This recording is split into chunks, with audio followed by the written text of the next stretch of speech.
जब सौरभ और शर्मिला भुवन डांगा स्टेशन पर उतरे तो रात का अंधेरा घिर आया था। अजी, ये किस अनजाने गांव में ले आए हो? यहाँ तो एक भी आदमी नहीं दिख रहा, कोई दुकान तक नहीं है। अब तबादला यहीं हुआ है तो क्या किया जा सकता है? यहाँ से क्वार्टर तक कैसे जाएंगे? सुना था स्टेशन के बाहर रिक्शा मिल जाता है, सरकारी क्वार्टर बोलने पर पहुंचा देगा। हमारा सामान भी तो थोड़ा ही है और सुना है क्वार्टर सजा सजाया ही मिलता है, जो भी आता है उसे कोई दिक्कत नहीं होती। जल्दी चलो, आसमान का हाल देखा है, लगता है जल्दी ही बारिश आएगी। हाँ चलो, अब देर करना ठीक नहीं होगा। सौरभ और शर्मिला झटपट स्टेशन के बाहर आ गए। देखा कि सिर्फ एक रिक्शा खड़ा है, शायद इसी ट्रेन के इंतजार में। रिक्शा चालक खुद ही सौरभ और शर्मिला की ओर बढ़ाया। साहब, कहाँ जाएंगे? सरकारी क्वार्टर जाना है, ले चलोगे? क्यों नहीं ले जाऊंगा, जरूर जाऊंगा। आ जाइए। आज वैसे भी कुछ खास कमाई नहीं हुई, इसी भी ऐसी बारिश वाली रात में भी खड़ा था। सौरभ और शर्मिला ने समय बर्बाद न करते हुए रिक्शे में बैठ गए।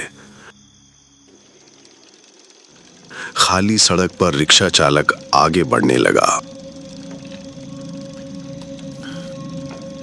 साहब, आप लोग यहाँ नए लग रहे हैं।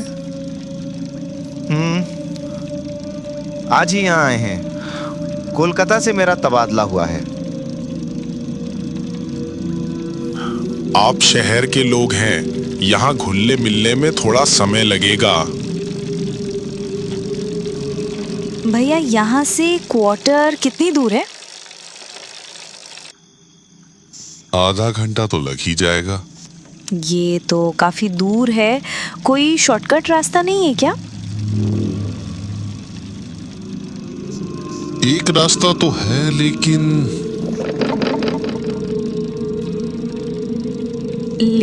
क्या? तो उसी रास्ते से चलो ना, दिन भर की थकान से अब और अच्छा नहीं लग रहा। लेकिन दीदी जी, वो तो कब्रिस्तान का रास्ता है। कब्रिस्तान का रास्ता है तो क्या हुआ, तुम उसी रास्ते से चलो।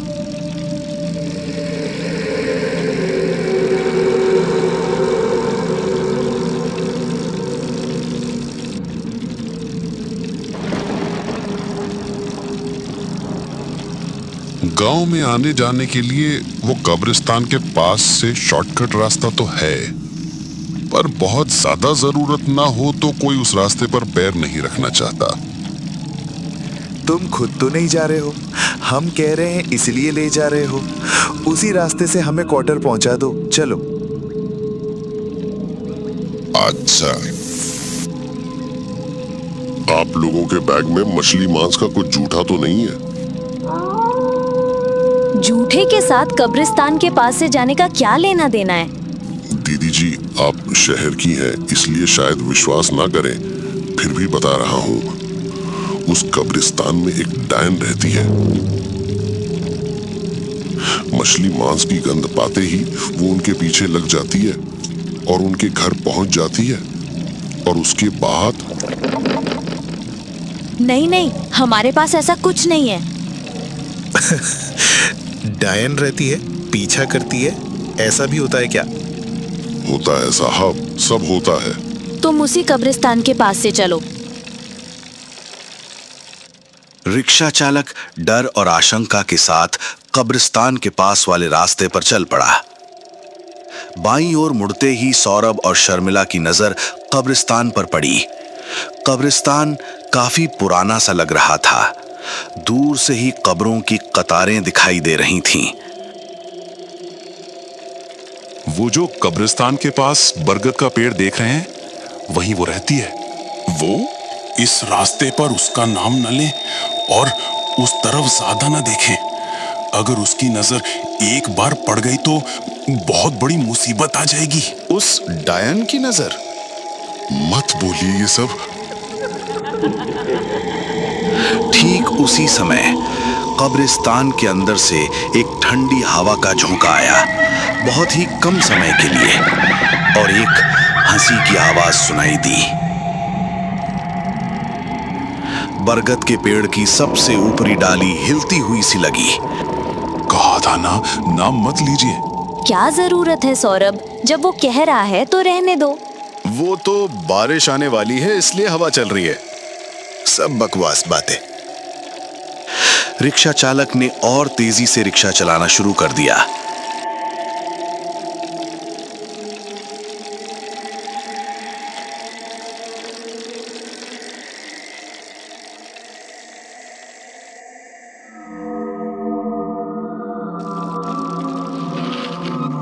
कुछ ही देर में सौरभ और शर्मिला क्वार्टर के गेट पर पहुंच गए। रिक्शा चालक ने बिना कोई और बात किए पैसे लिए और झटपट चला गया। सौरभ और शर्मिला क्वार्टर के अंदर गए। आप लोग आ गए? मैं आप ही का इंतजार कर रहा था। भाई साहब आप? मैं रतन इस क्वार्टर में खाना बनाने का काम करता हूं। ओह अच्छा अच्छा। आइए अंदर आइए। इसके बाद रतन के काम, उसके घर और क्वार्टर में कौन कौन रहता है, इन सब बातों की जानकारी लेते लेते सौरभ और शर्मिला अपने कमरे में पहुंचे। तो इस क्वार्टर में अभी और कोई नहीं है, अब सिर्फ हम ही रहेंगे। हाँ कह सकते हैं। रतन भैया, तो तुम यहाँ रात में नहीं रहते? नहीं साहब, जब भी इस क्वार्टर में कोई आता है तो मैं उनके लिए खाना बनाकर रात 9 बजे तक घर चला जाता हूँ।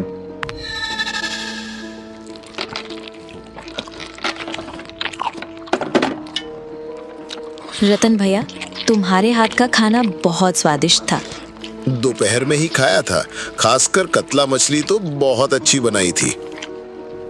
अच्छा रतन भैया, यहाँ से बाजार कितनी दूर है? तो मैं भी बाजार से सामान ला सकता हूँ?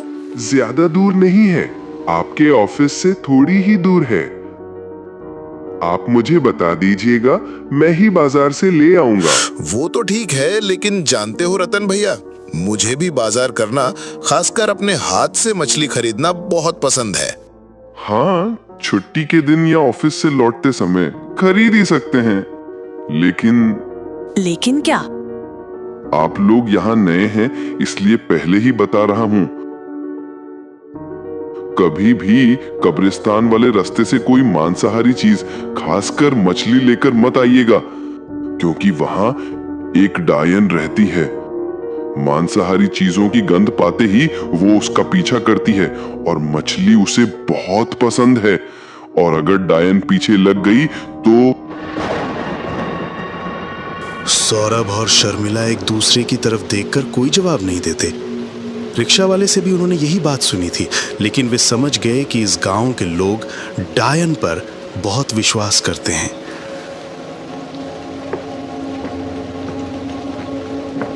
सौरभ और शर्मिला धीरे धीरे उस जगह और भुवन डांगा में ढलने लगे। सौरभ सामान्य रूप से अपने काम पर जाने लगा और एक तरह से उस डायन वाली बात को भूल ही गया।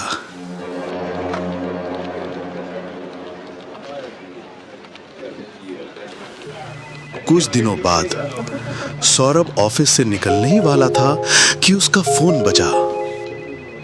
हाँ शर्मिला बोलो, बस अभी ऑफिस से निकल रहा हूँ। सुनो, एक दिक्कत हो गई है। क्यों, क्या हुआ? तुम्हारी तबीयत तो ठीक है? कितनी बार कहा है अपनी सेहत का ध्यान रखो। अरे बाबा नहीं, मेरी तबीयत को कुछ नहीं हुआ, दूसरी समस्या है। कुछ देर पहले रतन भैया के घर से फोन आया था, उनकी बहू को प्रसव पीड़ा शुरू हो गई है, इसलिए वे अस्पताल चले गए हैं। खाना बनाने का भी समय नहीं मिला, ऐसे में मैंने ही कहा कि जल्दी चले जाओ। इसमें समस्या क्या है? ये तो अच्छी खबर है कि रतन भैया के पोता या पोती होगी और हम मिठाई खाएंगे। खुशी की खबर तो है, लेकिन समस्या ये है कि रतन भैया आज खाना बनाकर नहीं जा सके। घर में ज़्यादा कुछ था भी नहीं और रतन भैया ने मुझे पहले से कुछ बताया भी नहीं था। सोचा था आज शाम को आकर बाजार से सामान लाकर खाना बनाएंगे। मैं भी जो खाना बनाऊं उसका भी कोई उपाय नहीं है। मैं तो बाजार का रास्ता भी नहीं जानती। तुम कोई चिंता मत करो, मेरे ऑफिस से थोड़ी ही दूर बाजार है, मैं बाजार से सब कुछ लेकर आऊंगा। अच्छा, यही ठीक रहेगा। जल्दी आना, देर मत करना, आसमान का हाल भी ठीक नहीं लग रहा। हाँ मैं आ रहा हूँ। इसके बाद सौरभ ऑफिस से निकलकर बाजार पहुंचा। सारी खरीदारी करने के बाद वो मछली की दुकान पर आया और एक बड़ी सी रोहू मछली खरीद ली। बहुत सारा बाजार कर लिया, अब इस मछली को ऐसे ही हाथ में लटकाकर घर लौटना होगा। चलो, शर्मिला ये देखकर बहुत खुश होगी। अरे टिप टिप करके तो बारिश भी शुरू हो गई है। ये सब लेकर लंबे रास्ते से गया तो पूरा भीग जाऊंगा, और सब भीग गया तो मुसीबत हो जाएगी। इससे अच्छा है कि कब्रिस्तान वाले रास्ते से चला जाऊं। सौरभ ने और कुछ न सोचते हुए कब्रिस्तान के पास वाले रास्ते से चलना शुरू कर दिया। ये रास्ता हमेशा इतना सुनसान क्यों रहता है, समझ नहीं आता। कितनी बार दिन में भी गया हूं, उन पेड़ों से एक पक्षी की आवाज तक नहीं आती। अजीब बात है। ताजी मछली हाथ में लटक रही थी और मछली से एक अजीब सी गंध हवा में फैल रही थी। कब्रिस्तान के पास बरगद के पेड़ के नीचे से गुजरते समय मछली के मुंह से थोड़ा सा खून जमीन पर गिरा। एक काली छाया बरगद के पेड़ से नीचे उतरी और सर से अपनी लंबी लपलपाती काली फटी हुई जीभ से उस खून को चाट लिया। एक आवाज आई। सौरभ आवाज सुनकर वहीं रुक गया। पीछे मुड़कर एक बार देखा, कोई कहीं नहीं था। आवाज कैसी थी? अब सौरभ का ना चाहते हुए भी कब्रिस्तान के पास खड़े होकर शरीर सिहर उठा। सौरभ एक पल भी न रुकते हुए तेजी से चलने लगा। उसे बार बार लग रहा था कि कोई ठीक उसके पीछे है। एक ठंडी सांस और दबी हुई गर्जना की आवाज और फुसफुसाहट का एहसास हो रहा था, लेकिन पता नहीं क्यों एक बार भी पीछे मुड़कर देखने की हिम्मत नहीं हुई। ऐसा लग रहा था कि पीछे मुड़ते ही कुछ भयानक दिखेगा। हिम्मत जुटाकर लगभग दौड़ते हुए बाकी का रास्ता पार करके वो क्वार्टर पहुंचा। दरवाजे पर जोर जोर से धक्का देने लगा सौरभ। आ रही हूँ बाबा, रुको। ऐसे दरवाजा खटखटा रहे हो जैसे न जाने क्या देख लिया हो। अरे तुम ऐसे हाफ क्यों रहे हो? नहीं नहीं, कुछ नहीं, बस बारिश शुरू हो गई थी, इसीलिए जल्दी आ गया। सौरभ घर में घुसते ही दरवाजा बंद करने जा रहा था कि उसे स्पष्ट रूप से दिखा कि अंधेरे में कोई हिला। उसने तुरंत दरवाजा बंद कर दिया। इतनी बड़ी रोहू मछली लायो, कटवाकर क्यों नहीं लाए? बाकी मछलियां तो कटवाकर लायो। साबुत मछली हाथ में लाने का मजा ही कुछ और है। तुम कोई और कटी हुई मछली बना लो। कल तो छुट्टी है, मैं सुबह रोहू मछली काट दूंगा। अच्छा ठीक है। रात को खा पी के सौरभ और शर्मिला सो गए थे। अचानक आधी रात को रसोई से आती आवाज से शर्मिला की नींद खुल गई। इतनी रात को रसोई में कैसी आवाज हो रही है? रसोई का दरवाजा खिड़की तो अच्छे से बंद करके आई थी। बिल्ली तो घुस नहीं सकती। शर्मिला बिस्तर से उतरकर एक एक कदम बढ़ाते हुए रसोई की तरफ बढ़ी। रसोई का दरवाजा तो बंद है तो आवाज कैसी? शर्मिला ने दरवाजे की कुंडी खोली और रसोई के अंदर झांका। अंधेरे में कुछ दिखाई नहीं दे रहा था। दरवाजे के बाईं ओर हाथ बढ़ाकर उसने कमरे की बत्ती जलाई और देखा कि फ्रिज का दरवाजा खुला है और फ्रिज के पास से कुछ फाड़ कर खाने की आवाज आ रही है, लेकिन ठीक से दिख नहीं रहा कि कौन है। फ्रिज के उस पार कोई हो तो जब तक सामने ना जाओ तब तक दिखाई नहीं देता। दरवाजा खिड़की बंद है तो घुसा कौन? शर्मिला काफी डर और उत्सुकता के साथ फ्रिज के उस पार बढ़ी। जाकर देखा की उल्टी दिशा में मुंह करके कुछ देर पहले सौरभ की लाई हुई रोहू मछली को कोई गच्चा ही फाड़ फाड़ कर खा रहा है। पास में मछली का पूरा कांटा और सिर पड़ा है। जो बैठा है उसका चेहरा नहीं दिख रहा, लेकिन लंबे काले सांप जैसे बाल जमीन पर लौट रहे हैं। शरीर पर जगह जगह से चमड़ी उतरी हुई है, ठीक सांप के केंचुली की तरह। सफेद कपड़े में लिपटा हुआ एक मन से मछली खाए जा रहा है। कौन हो तुम? इस घर में कैसे घुसी? निकल जाओ, कह रही हूँ। लेकिन कोई जवाब नहीं आया।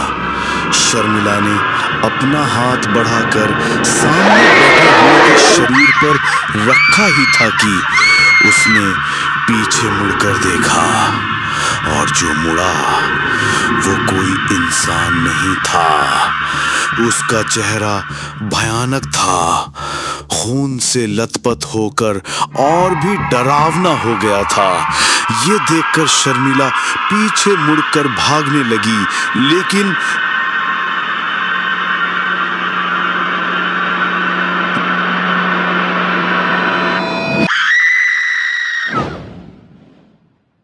दूसरी तरफ शर्मिला की ऐसी मौत की चीख सुनकर सौरभ हड़बड़ाकर नींद से उठ बैठा। ये तो शर्मिला की आवाज थी। अरे वो तो बिस्तर पर नहीं है, गई कहां? सौरभ बिस्तर से उतरकर कमरे के बाहर देखा तो रसोई का दरवाजा खुला था और वहां बत्ती जल रही थी। शर्मिला, तुम रसोई में हो? ऐसे क्यों चिल्लाई? ये कहते कहते वो रसोई में घुसा और उसने अपनी जिंदगी का सबसे भयानक दृश्य देखा। ऐसा अकल्पनीय दृश्य देखकर सौरभ के मुंह से कोई शब्द नहीं निकला।